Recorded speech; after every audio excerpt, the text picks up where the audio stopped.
This was the most dangerous man who ever lived.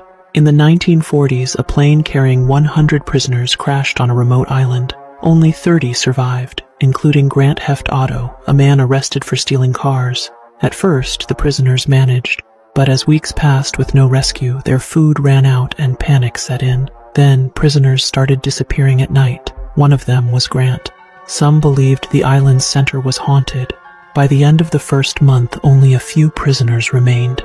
They decided to explore the island and found a small cabin. As they approached, they were horrified by what they saw inside. Before they could react, a man burst out and chased them. When they reached the beach, they realized one of them was missing. After discussing, they understood that the man in the cabin was one of the prisoners. The next morning, they built a raft and escaped. After days at sea, a Navy ship rescued them. Oddly, search teams never found the island or the crash site.